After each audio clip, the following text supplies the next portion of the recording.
Hello everyone, my name is Natalia. We had a little bit of a break. I have to admit that in the past 9 or 10 months, I haven't been shooting those episodes for many reasons. But now we're back, and today we have a special guest, Cosmin, who is a young enthusiast of blockchain, Web3, and music. What an unusual combination of interests. And we will be talking about something really important, namely the internet. How to navigate online in times of Web3. How will Web3 change the game? How can you survive as a content creator in this new complicated internet where nothing is really given for granted and online resources and online platforms are getting decentralized one by one. Lastly, we will talk a little bit about Cosmin's new project, Puppeteers, and how to develop yourself to your full potential and how to become a superstar. What does it even mean? And can we all become superstars? I'd like to welcome you after the break, and off we go.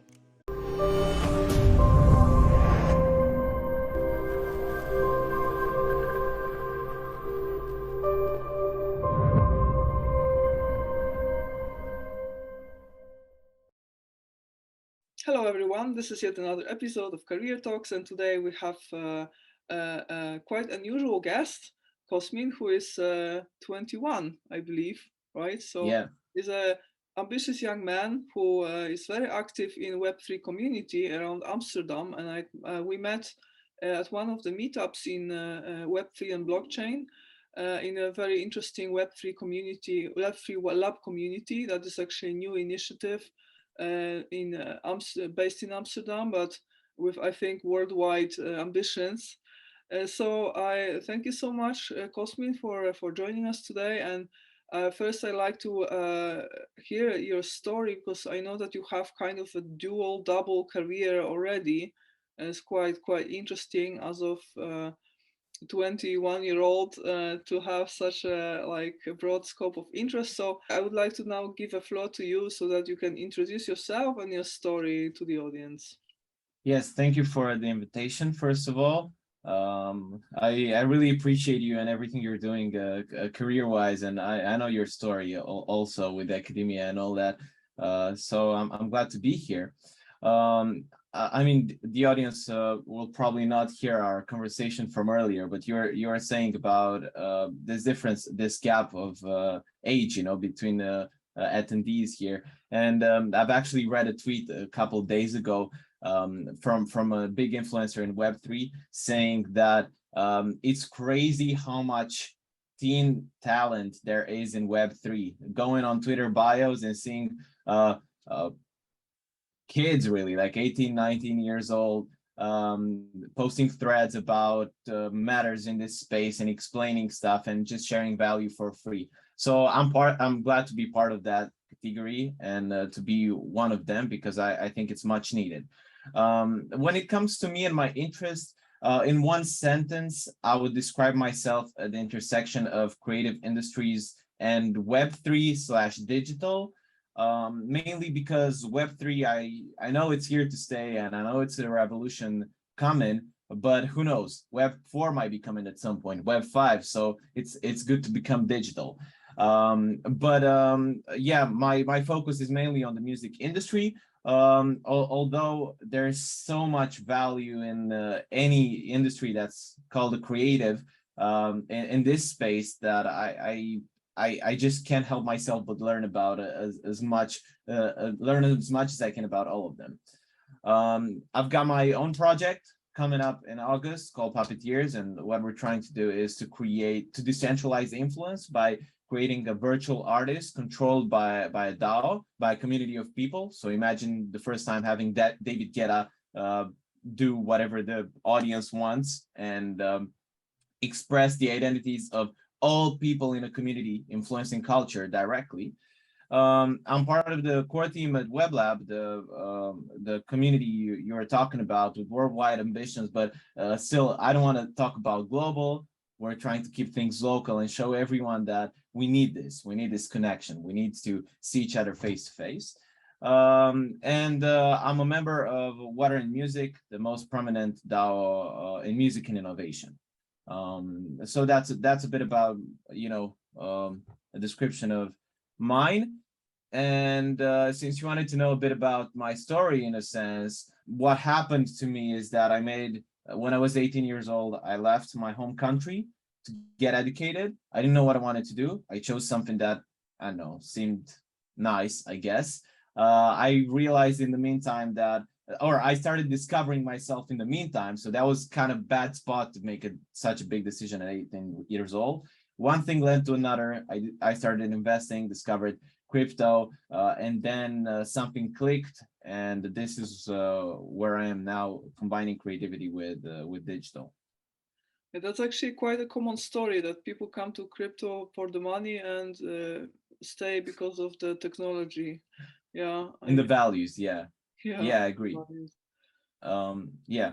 And that's briefly about myself. I don't think there's I mean, if it comes up, I will mention more about the past and all that. But I think I talked quite enough about it. Okay.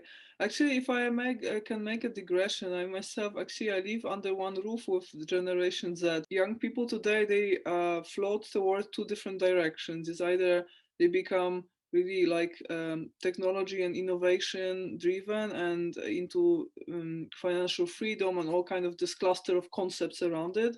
And like they are extremely like on the capitalistic, like right-winged side, or they become like the exact opposite. They quit internet. They are into ecology activism, like completely, the other way around. And it's like, for me, it's kind of weird because I live in Nijmegen, which is the most left-winged city in the most left-winged country on the planet. People reportedly walk slower here, like, and like being an entrepreneur is a shame. It's Okay, everyone is okay. into ecology and community, but like in the sense that you would rather do gardening together rather than anything else. People here are so chill. And then so you were like, and people who also come to study at Radboud, they usually have that mindset. And so people who live under the same roof with me, my tenants, are like, they are completely on a different orbit. Like, I cannot really get their motivations sometimes, because they kind of live in their own worlds where like this Yeah. whole technology doesn't exist, and this whole like rapid innovation doesn't exist. And I'm like, Jesus Christ, like, get educated, because you're falling behind. Like, yeah, they just they spend time playing board games and just chilling with a beer on the porch. I'm like, come on. You need that. You need that still. You need that. And I mean, I see these extremes. I see what you're talking about, but I also think that in general, maybe this generation is extremist, but it's not, as you call it, or in my opinion, left wing or just right wing extremists. It's extremists in individual beliefs. For example, ecology. Like, I can be very interested in innovation and still be an extremist on ecology. But in all fairness, yeah, I think most people have very extreme opinions and takes on what's happening. Even my opinion or my bullishness with Web3 could be called the same, right? Because I'm in one extreme of the people, really. Right. So yeah, I see what you're saying. Okay, For so sure. if for all those people out there who are like also young and they would like to start, like, for me, I think the most difficult part was to start, because when you go online, for instance, when you go to the like crypto or Web3 Twitter, it's a mess, right? So if you don't Yeah. know whom to follow and where to start, you can easily get scammed. You can also experience a lot of these, like, a lot of people like also fight online, so there's a lot of bad karma floating around. So it's a, like, you have to know, cherry pick information, and there is no one source of information that is just universally like accepted. There is no Wikipedia of crypto, right? There is no safe place to go where you have like ground truth information. So how did you start? What was your primary source, and how did you make sure that you don't get lost? Okay, so we're talking only about learning or about making stuff yourself too? I would say both. Yeah. Okay, when it comes to learning, yeah, I gotta give it to you. There's a lot of noise in there. There's a lot of noise on Twitter. There's a lot of noise on the internet overall, but especially now in this space that's so new and that, as you said, is very easy to get scammed into. Um, there's a founder that I talked to. I won't give names, but he's quite successful in Web3 and in general in life. And he was telling me and a couple of other friends of mine that if you don't know the right people and you don't have the network in Web3, you will just buy the dust that you receive in your eyes from the projects that advertise themselves in different uh, places. And I mean, there are projects that just create a token for the sake of creating a token and getting funding in this space, but not having any logic behind it. There's a lot of stuff going on that you can't sometimes, even if you're more experienced, you can't really tell without having insights from the inside and actually asking the people themselves or the founders themselves, okay, why do you need this? And when they can't respond, that's when you know that they don't.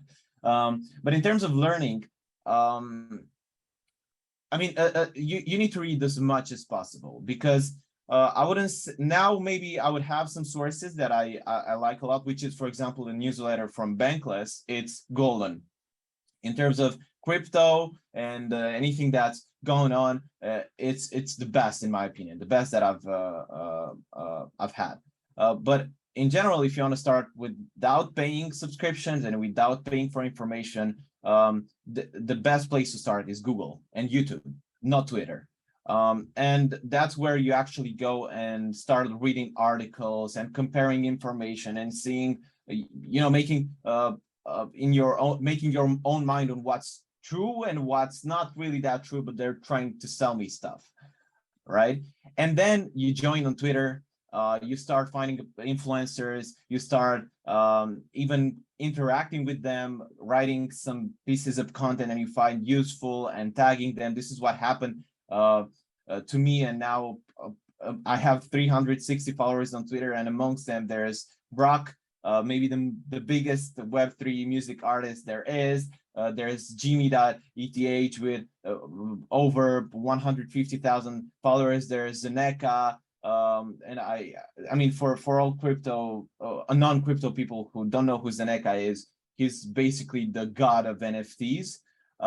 So I mean, it's easier than you think to interact with people in this space. It's easier than you think to create credibility, but you need to seek discomfort. And again, even though it's easier, nothing is really easy. You need to put in the effort.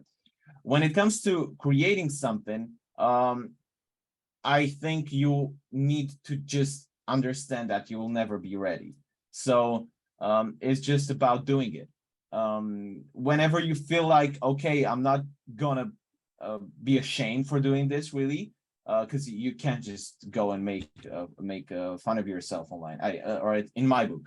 But if you've got a feeling that you can do this at a basic level, whatever that may be, writing articles, threads on Twitter, opening a business, whatever it may be, I would say just do it. It's gonna be what I call negative feedback, a lot of negative feedback, especially in entrepreneurship and all that, receiving a lot of negative feedback. But this is what makes you get out of your comfort zone and makes you understand that what you believe is more important than what other people believe, and that your success is not as far as you think. As far away. Yeah. I couldn't agree more. That was also my recent realization that big names, like they are not as far away as you might think. Like I thought that they live on another planet, but it's not true. Like if you have good content indeed and you actually somehow Exactly. make them notice, you can even get into collaborations. And that's they actually, it's also people who get very far, they often get far because they treat people equal. That's exactly why. So Kindness, as Gary Vee calls it, kindness and empathy. That's yeah, what moves the world. yeah, exactly. So they don't live in their own, a caste, like in their own circle only. So that's really good. I think if even if they guard themselves from the crowd, I think it's mostly not because they have too high, opinion of themselves, but mostly because they are afraid of gold diggers and all this, Could be, and yeah. so it's like just self-protection and not Yeah, anything else. Yeah. yeah, yeah. So yeah, I hope you say the same in 10 years when you're world famous and I'm just not keep- following fame. I'm just trying to do so, something that I feel it's gonna bring something to the world, right? We'll see. If fame comes, we'll see what happens. If not, that's fine too. yeah, but sometimes, yeah, I would say influential. I think this is more what I meant, right? Because I believe that some people out there are truly influential. Nobody ever heard of them. They are nowhere to be Maybe the found. most influential people are unknown in the public eye. Yeah, like they are nowhere to be found in the government. They are not on the hill. They are not on the Yeah. media. They are not on social media, but they pull all the strings. I think it's true. It's if I had enough funds, I would also like just sit in the woods and just write my books, and I would not be even sitting here. I would be like I can just do whatever I please, like away from the crowd, and I don't Hmm. really. Yeah, so I think yeah not everyone chooses for fame. That's true. Some Yeah. people just choose for influence. So that's two different things. Okay. So let me first of all let me link the links to your projects below. Viewers of this episode can check them out. And I believe that you are open to also questions and collaborations. So I hope that you also respond if someone is interested to Yes, join the of project. course. And right now with Puppeteers, by the way, we're having the first thing going on. It's a pre-launch thing. So if you hear about this, you're not many have heard about this, where our website is actually a forum that asks people what makes someone a true rock star. And the question is, what makes you a true rock star? So I hope people can actually fill that in and let us know what makes you or someone you know a true rock star in your own terms. And yeah, let's get the conversation going and let's see what people think about rock stars nowadays, or what the term of being a rock star really. Very interesting. What is your opinion? Like, what would you say? Um, well, I think in my project and for what we're trying to do, it doesn't really matter what I say. It's but what I think is important is to understand that anyone can be a rock star. I think more directly people should influence these terms, like again, a community or communities should influence what a rock star is, instead of one person, like influence happening from bottom up, not from top down, right? And in terms of defining these terms. But we've seen that rock star has meant rock and roll singer in the beginning. Nowadays means a highly admired person. I would say, in my opinion, that it's a feeling and a statement that you can say for yourself without being highly admired, without being popular, without being influential, but with following the core values of rebelling, and being a rebellious soul, being out there, uh, showing your opinions, and not being afraid to seek discomfort. So that this is kind of what I believe, and I would say like maybe if every entrepreneur is a rock star even. Yeah, that's absolutely. I couldn't agree more. So, like for me, like when you talk about it, like the first thing that comes to my mind is someone with like fully developed personality. So someone who Hmm. worked to develop their potential and without any constraints to just develop the personality so that it's like the all the colors come out. And but actually, when you talk about it, it comes to my mind that in many professional environments this is not allowed, right? So like Hmm. that's also something that I was like suffocating from in academia, that in academia you have this frame that you have to keep. It's a bit like an army or clergy, that there's certain way of behaving.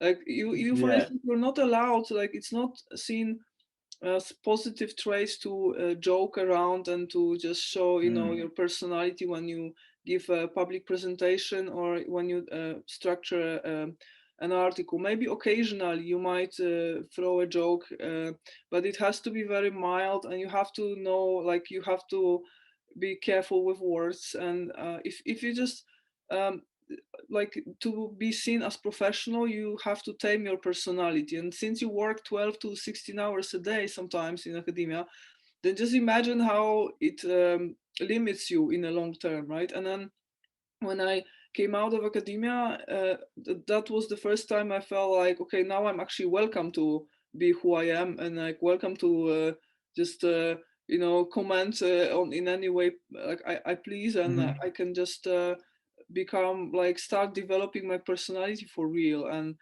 now I feel okay It's online. silly. Yeah, especially like, but that's also something that also attracts me to Web3 and blockchain community, because this is a We space make where, fun of ourselves. We yeah, make fun of exactly. ourselves. Exactly, and this is somewhere where sense of humor that is, I at some points I realized it's important for me at work. This is something Hmm. that is a environment that stimulates your sense of humor and even like rewards it instead of just suppressing it. So like you might think this is not a very important part of a job, but it is actually. So No, I I feel think like, it is very important part of life in general. And it's so sad. I mean, this is a belief that we're based on too. Like it's so sad that growing up means being so strict and forget about silliness and not showing your true colors really, right? right, And we can see that nowadays adults are going online and are showing their true face only digitally when they can be, really tracked, right? I know they do silly stuff, they say stupid things, whatever that may be, right? Yeah, I mean, this is the path that we're going towards, showing everyone that you can be a rock star, that being different and not being within the norms of society is not a problem. Why? Because we are going to redefine the term together, so then being you is going to be the new rock star. So that's kind of the point, right? And yeah, hopefully this will happen. This needs to happen in my mind. right. Well, I believe this is also a natural human need, and I also see how researchers try to play it around. So it actually becomes more and more popular that next to your like job as a researcher, you also launch a YouTube channel or a blog where you kind of talk about what you do in more casual way and joke around it. And people like I see it's becoming quite a standard way. So they have their like two streams of information. One is their official stream where I publish these dry papers and Mm-hmm.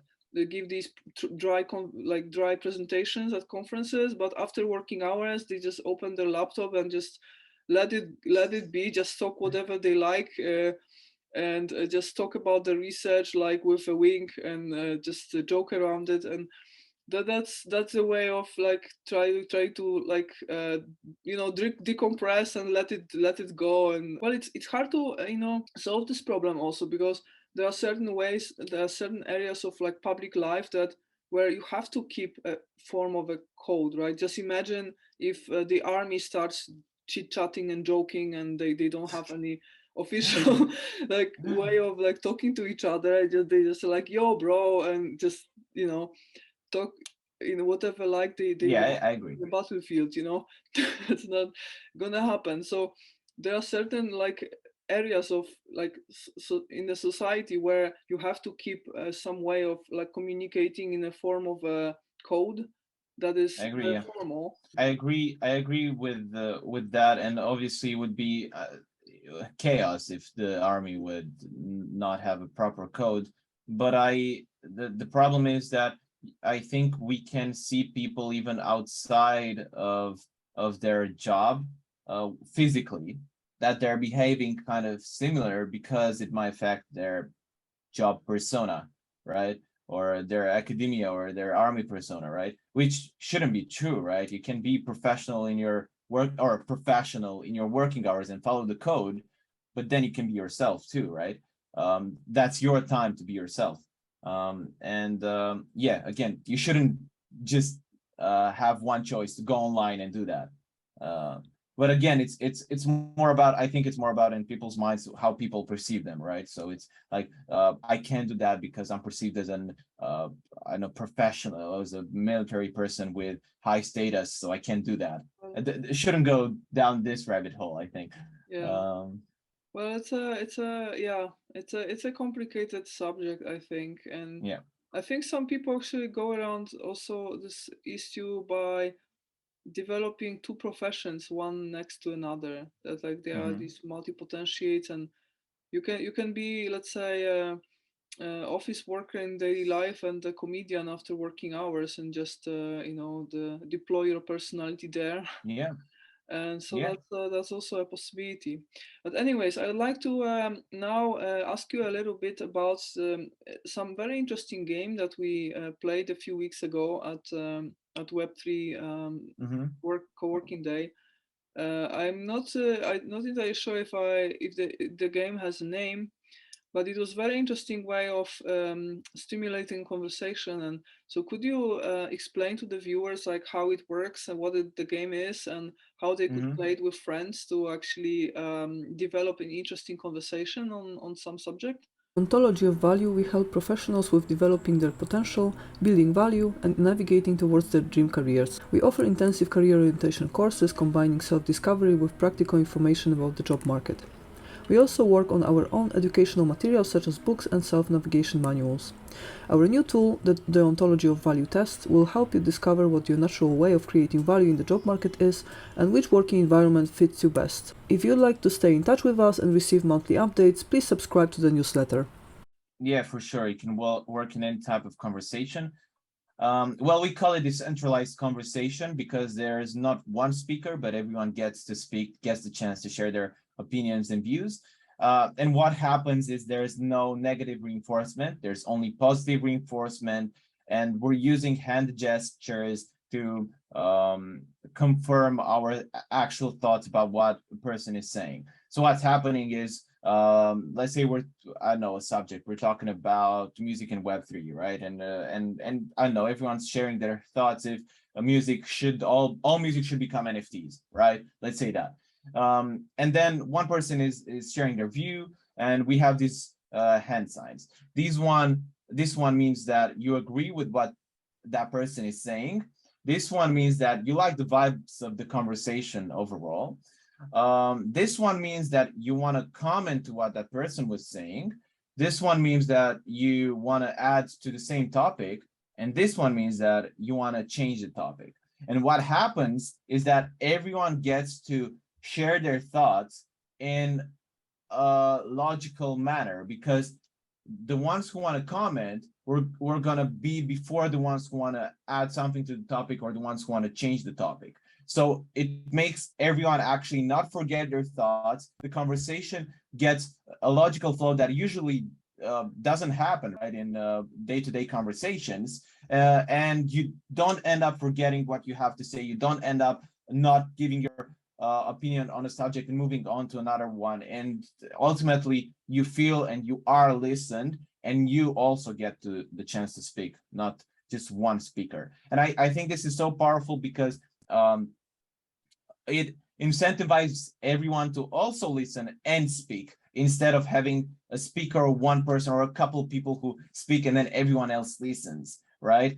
Because in this environment, because these are the rules, everyone needs to pay attention so that they can actually get the chance to speak later on, if it makes sense, right? So it's just a loop that creates a very nice conversations on any topic, really. So yeah, I definitely recommend it. It's been the best way I've experienced events so far, with people extracting value from one another. Now that was very interesting to play indeed. And actually, I came to the idea just right now. So my favorite game, Werewolf. I think it would be really interesting to play this game using your like strategy for talking during the day. I'm curious how the dynamic would go. Try if it out and let me know. yeah, that would be interesting to just match the two and see. Yeah, I'm like I consider myself strong in this game, so I which also helps in business, by the way. But Thank it you. would be interesting to see interesting to see how it yeah how harder it gets or how easier it gets when with this conversation rules. Okay, cool. So actually, last topic I'd like to cover today is this like recent interest of yours in virality online, super interesting, especially for small content creators like me, and I guess hundreds or like hundreds of thousands or millions of people out there who are like, I think we all have the same question: how to be visible in Web3, how to stay on top of things, how to not get buried somewhere in internet, in this decentralized internet that's coming up. So I guess this is like holy grail of like internet creators, like how to get your stuff viral. So I'm super curious, like what would you have to say on this topic? Yeah, well, so we're still doing the research. For now, the article will be called, we're going to publish an article on this, and the title for now is How Can Web3 Change the Business of Going Viral? If it can, really, we'll see, right? And it's going to be in Water and Music in their publication. But what I can tell you are a couple of things. So first of all, there's no formula for virality, unfortunately. So you can't really control it, but you can drive towards it. And I'm going to talk about that in a second. Virality now, the problem with virality nowadays is that it is not niche. Everyone does it. So viral marketing is just marketing 101 nowadays. Everyone goes for it. Everyone wants the virality thing. So you're competing with everyone who's doing the same thing to get viral and so on, right? So it's very, very difficult to do it. But what's really interesting is that there are certain things that drive virality, or so I found and understood from my research. First of all is remixing, the remix culture, the read and write culture. The reason why TikTok is so good at making things go viral, even outside TikTok, is because of the challenges. Because people can take original content and do it themselves, replicate it, remix it in their own way, and just keep on doing this flow. Because this is how memetics have always happened. It's information that propagates. And this gets me to the second thing, which is that I'm gonna say it this way and explain in a second. Propagative memes propagate better than true memes. That's why you see conspiracy theories, fake news going so fast in people's minds and spreading like fire, right? Because it's let's imagine this, right? In a world where I know I don't want to say something too controversial, but okay, for imagine it. Let's say in a world where there's no war, there's peace. That's a standard. That's boring. So people will find interest in revolting and creating wars and doing this type of thing, right? So that's why it will propagate faster, because people will start saying like, we need wars. We're changing the status quo, right? We need wars, right? And everyone else who's actually fine with peace being there, they will not say anything, because they already have what they want, right? It's the same with I would guess what's happening with abortion in America, right? Those they've had abortion rights for so long, so they weren't saying that they want the rights because they had it, but then the other side was saying that they want different rights, and they started being very vocal about it, and then it spread because it was more interesting. It was propagating more, right? It's the same with any piece of virality. It's the same with music, with anything else. You need to do something that can propagate. And to my final point, how can you do that? It's quite silly, but it can also be just changing a word, like build, exchange the D with the L, right? Biddle, right? What's in Web3, that's what's happening. And if you write that, it catches the eye because it's something different than what people see, right? If you do something silly, or if you do something that's in a weird way, or the mind or people would not expect it, that's how you can actually make or increase the chances of getting something viral.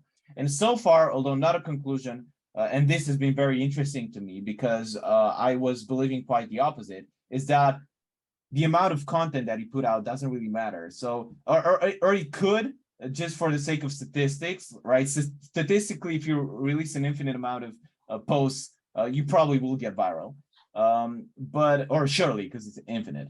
But what I was told and what I found out is that it's better to focus on 10 pieces of content or whatever of art that you can actually control, and you can make sure that they have what it needs to propagate, than to release 100 just for the sake of releasing it, right?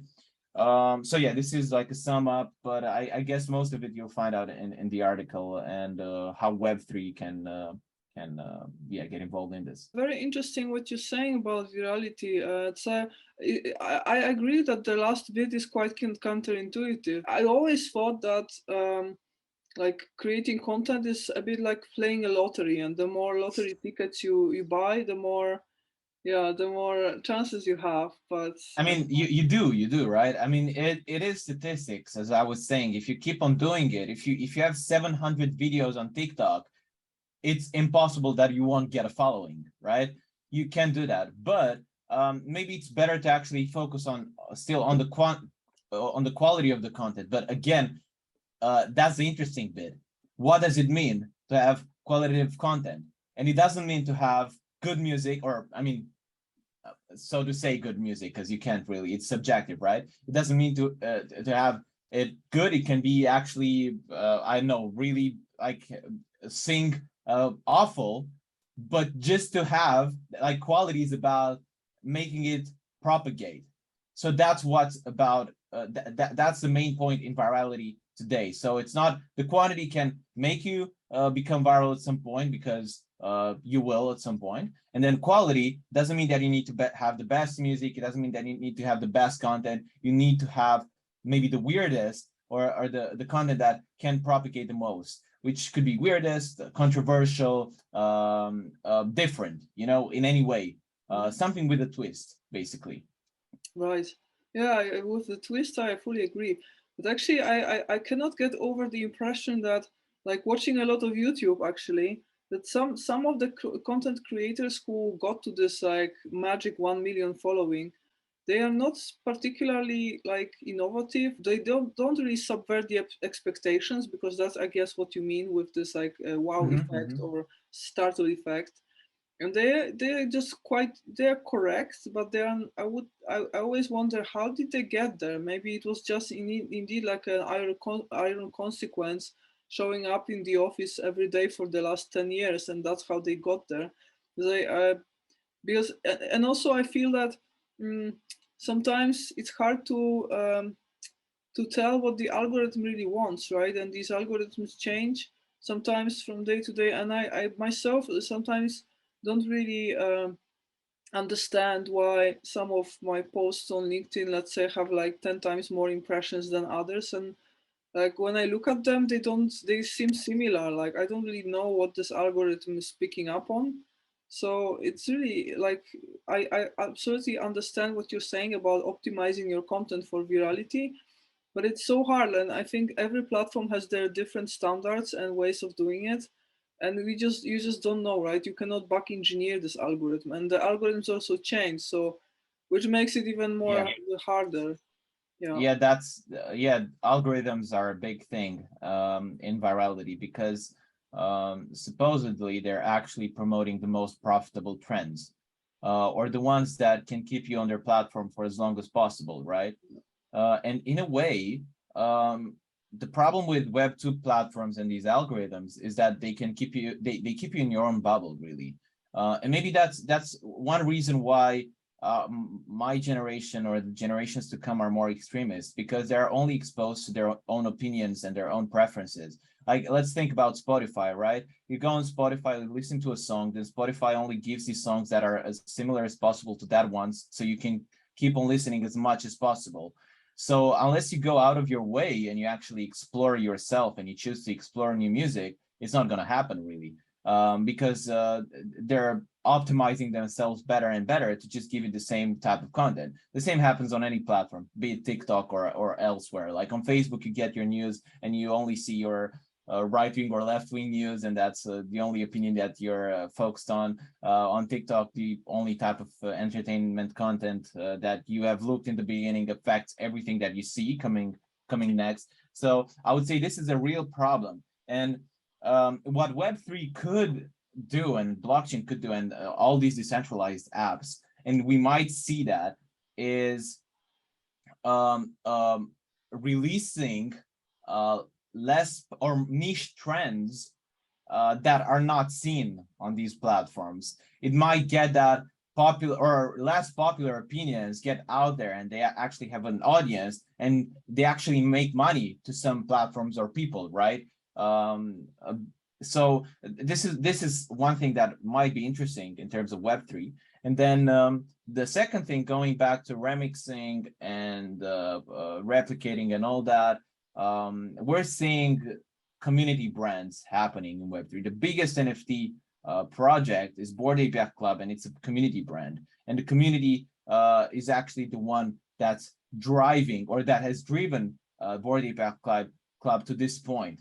So I believe we're going to see that more. We're going to see artists, content creators, people being driven and helped by the community, because they will release their own content under licenses that will offer the possibility to actually rework that and build on culture, really, right? And because that's what it was before copyright. It was building on culture, and it was an honest thing to do, right? Really.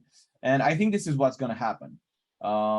There's going to be the biggest era since copyright for derivative works, and it's going to be something that I don't know exactly how it's going to turn out, but I think nobody expects, and I think it's going to be bigger than anyone expects, really. Yeah, actually, copyright is a big thing in Web3. Yeah, absolutely, I agree. It's going to be, yeah, it's going to be quite. I'm not. I wouldn't like to be a IP lawyer at this moment. I think it's going to be one of the hardest jobs ever. But Yeah. yeah. By the way, about Bored Ape Yacht Club, I thought it's Nazi driven, not community driven. Have you heard those Look, all these spy theories about? yeah. No, they actually sued the guy who was saying these Oh, things. really? Yeah, they're in a Oh, lawsuit now. oh, I don't know wow. his name, but I know about the news. Wow. I mean, I don't know if there is a ground for a lawsuit, because at the end of the day, he used information and data that is publicly available. So It's probably defamation that they're going towards in the US. So yeah, but so but yeah. he provided proofs in his YouTube video for everything he was saying. It was not an Amber Heard type of defamation. I guess the court will decide that. Obviously, that was a good thing to do for the Bored Ape Yacht Club in terms business-wise, right? I would have done it if I were there. Hopefully, they're not Nazi-driven. Yeah, What can I okay, say? well, Hopefully. interesting.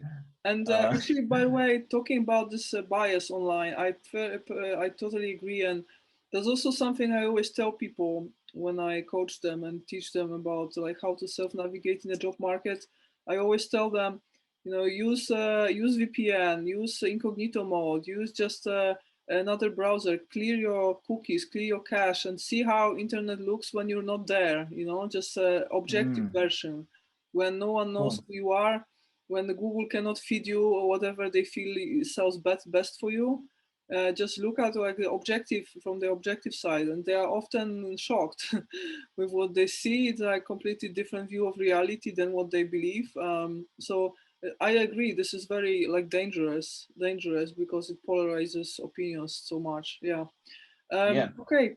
And actually, about these virality strategies, do you also test them on your own content? Did you, because it's tempting, right? Once you learn about how to viral, did you also experiment?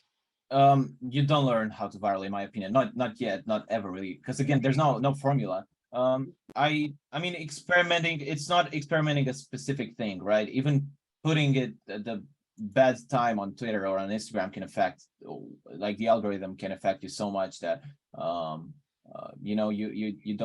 you don't get to people really. But what's interesting is that TikTok is the only platform, or TikTok type of content, like Reels on Instagram and YouTube Shorts, they're the types of content that have the best organic growth.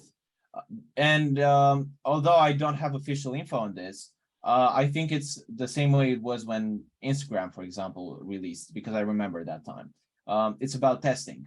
So what they're doing is they're actually letting the algorithm be less strict about sharing stuff and getting content to people, because that's how they actually learn about how people consume the content. So that's what's happening. So that's why with 0 followers, you can get a 1 million views video on TikTok, but with 0 followers on Twitter, you're gonna have 0 likes, right? Or on Instagram. So it's not only about the followers that you have, they actually push your content out there without paying for it. And this is another conversation, but is like just a question, food for thought. Are pieces of content that you pay for a lot of money considered viral? Is it virality if you influence it and if you pay for it or not, right? I wouldn't say so. No. Let's leave it for the viewers to think about it, right? Because you can do that too, I guess, if you have the money, so you can push that on these platforms. Yeah. So actually, first of all, I agree about TikTok that I can see that it kind of gives you that, at least that initial push. Actually, it so happens that last week we released the first TikTok movie. I created a new account because I always had this TikTok complex. I hear so much about TikTok, I'm not there. So we started just making short snippets out of these like YouTube episodes and putting them there. And it was quite surprising to see that the first movie, it got 350 views just in a few hours out of nowhere. So with 0 following. So I can see that TikTok gives a chance to new people to show up. It does, but again, there's a lot of dust in the eyes, because, for example, the artist for my project Puppeteers, he has 100,000 followers on TikTok, and he stopped using TikTok. So he's not using it anymore. Yeah, we talked. It was Tresco is his name. We talked with Song a Day, which is a project that for 14 years released a song a day, right? A new song a day. And the takeaways from these people were that social media platform, and I mean, especially TikTok, like out of all of them, especially TikTok, they give you that dopamine boost because you get likes, because you get views, and because you feel like you're important and you feel like you're getting viral, you're getting popular, but actually you're starving. Because what usually happens is that TikTok, unless you get a record deal and people observe you like from the outside and they approach you, TikTok doesn't directly lead to monetization.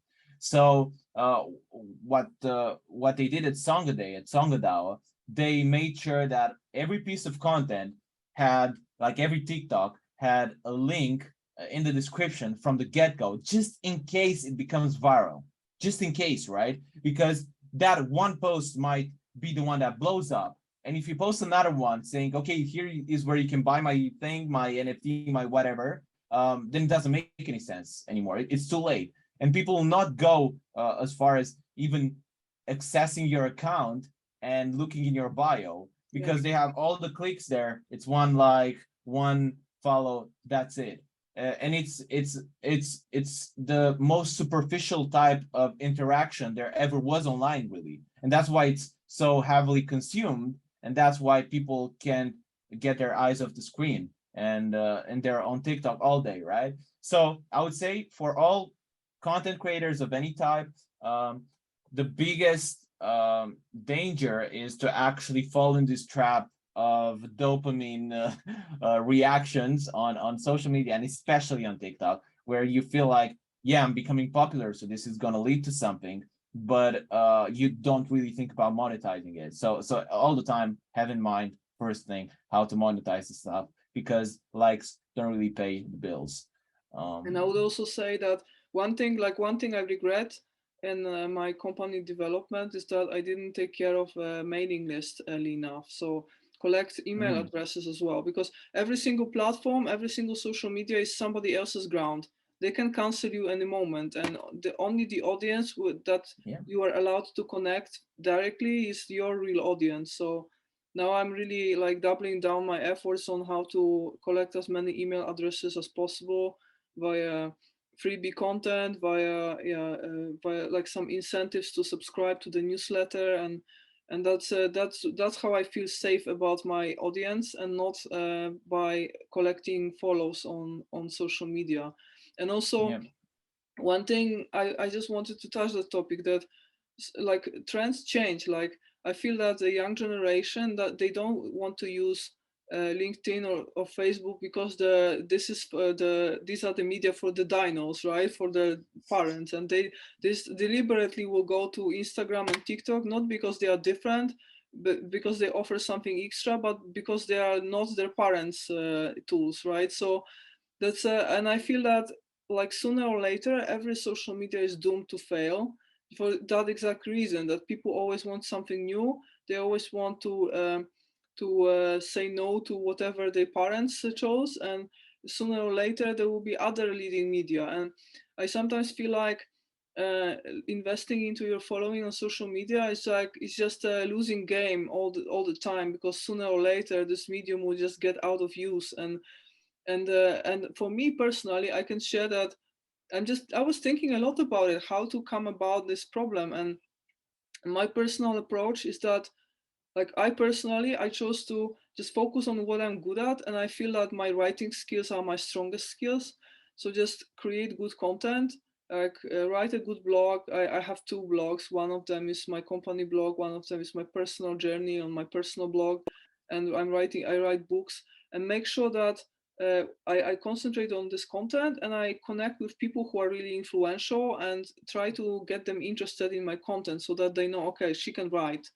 And then whichever, like in the future, if I need to get attention to my work, I just contact them directly, and whatever medium is on top at that point, they can say, hey, look at Natalia's work. I don't know what social medium will be on top in 10 years, but knowing, like, developing my skill and making the right people know about my skill, I will get to the leads anyway. So that's my kind of like trying to work around this problem. But I think I might, like, this personality wise, I think I'm a people's person, so it's also my natural way of solving problems. No, I can surely see that you're a people's person. I mean, I want to just mention one small thing, going back to what I was saying earlier. Virality has always happened in the same way. Behaviorally, we are the same people we were before the internet. What the internet has done, it has only facilitated the scale of virality, the fact that we are so connected globally that, we can get 1 million views. We're not just viral in our own town. Like, being the best in your own town is actually lame nowadays, right? You can't just be the best in your own town. You got to be the best in your country at least, or something. The best in the world even nowadays, which is a lot of pressure. But the thing is that if you understand the fact that on any platform you need to do content that can propagate, and you need to do content that, as I was saying before, that is not necessarily the true one, but the one, look, what I mean by true, just a small example. There was this artist on TikTok who was making songs, had 0 followers, and he thought, well, what if I actually put my mother in these TikToks, and I'm saying, look, my mom made this beat, and he became worldwide famous. Because that was that twist that made people stop and look at it and say, oh my God, his mother did this. Was it true? No, it wasn't. It was definitely not true. Was it propagative? Yes, it was. So this is the same concept on any platform, right? It's different type of content. I would say nowadays, multimedia type of content is the one that propagates the most, and it's the one that people want the most. And it might change in the future. The platforms might change, as you are saying, but the basic principles are the same. And I would say, even though TikTok, I mean, personally, I'm not a big fan. TikTok is the best thing there has ever been in terms of virality, because it's like it's made for kids, right? Or it's made for for the kid mind who doesn't understand copyright, who doesn't understand that there are limitations in this world, right? A kid will listen to a song, will start playing it, right? Not thinking about the implication this might have legally, right? And what TikTok is having is the closest towards that open culture that was before copyright, towards again, saying about remixing content, replicating, singing, dancing the dances of others, singing the songs of others, and just spreading the information, whatever that may be, right? So that's why TikTok is so powerful in terms of memetics and driving this viral behavior.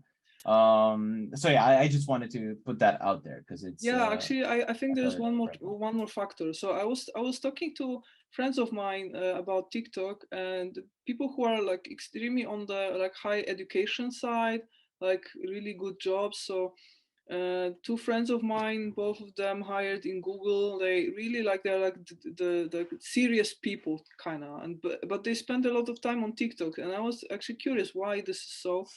They said that it's because of the time investment, because if they go onto YouTube, they have to commit half an hour or an hour of their time to watch something.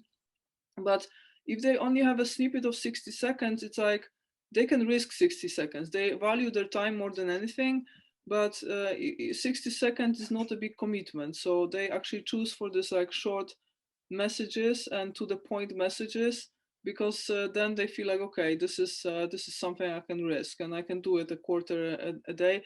And if I find you know, something interesting that I want to explore more, then I will find this person somewhere else, and I will find this content in a full form. That's also why I'm now turning this YouTube episodes into like very short snippets with one message, and just that's the plan, to build a TikTok account exactly specifically for that, because then whoever finds an interesting snippet of like pearl of wisdom, and they're like, oh, I maybe I watched the full version, and then they find the full version elsewhere. So, and that's also, you can definitely make qualitative content and just share information and educate people. And you can take, I guess you could even take your news out of TikTok if you actually have the right sources and you go the long way and actually look into it. Although I wouldn't say it's necessarily the most newsworthy or truth-worthy platform, TikTok. But most people just go in there to see silly stuff, entertainment stuff, and just, I mean, maybe your friends are more aware of their time and what they want to invest their time into, but most people aren't. So it's just wasting their life, most of them, for real. I mean, we all need entertainment, but it's very dangerous to have these short snippets of entertainment, because it feels like, okay, every 12 seconds you can spare, but you end up doing so many cycles of 12-second content, or looking at 12-second content, that it actually is worse than if you would look at a movie, right? Or that's something true. that requires more commitment. Yeah, I agree. Although I also heard stories, people comparing like a quality of algorithms on different platforms, and This one's reportedly TikTok is quite good. So yeah, it's the best. so once you actually like incentivize this algorithm to show you educational content, then it will keep on doing that, and quite effectively. So yeah, if you do that, if you, again, what you do in the beginning affects your whole journey on the platform, as I said earlier. So if you look into specific content, specific educational content, then you will receive that, and that's perfectly fine. There are a lot of creators who do good content and educational content on all platforms, right? But not everyone's aware of this, of the danger that's just right next to making poor decisions in the beginning of joining a platform. Yeah, right. You Not know, everyone like TikTok thinks has one major problem. So, you know, when you give someone the access to your account, you cannot just delegate an admin. You have to share the password. Like there is no other way on TikTok. So I have to watch whatever my like social media manager, who happens to be a 20-year-old guy, watches. So Nice. I like after a few days I opened TikTok and I was so shocked. So oh man, I have to now go through all these boobs and butts to actually get somewhere on TikTok. File a complaint. Yeah, TikTok. yeah. I mean, I have to write to them. It's like, I mean, Yeah, what can I do now? I have to. I have no Nothing. choice. You're gonna watch that content. That's it. Yeah, well, Better learn to love it, I guess. yeah, I mean, I have no. I mean, I also have a plan, like wicked plan, to build a following there without spending any time there. So the idea is that I teach someone how to edit these videos, and then I just stand back and I do my content, like writing and shooting Yeah. episodes for YouTube, and other people are like handling boobs and butts. It's their problem. Yeah, you know, Sure. as It's fair. the like Buddhist monks like to say, there's only like there are four words that are the key to internal peace, and these are not my fucking problem. Yeah. Correct. Okay. Great. So, thank you so much, Cosmin, for all this for this information. Very interesting, and good luck with your initiative, with your project. We'll link it below, so I will check it out myself. And good luck with everything. We're in touch, and thank you so much. Have a good day, everyone. Thank you for having me here. Really appreciate this time. It was a really interesting conversation, and hopefully this will not be the last time we chat on this channel. Yeah, Bye, absolutely. everyone. Thank you so much.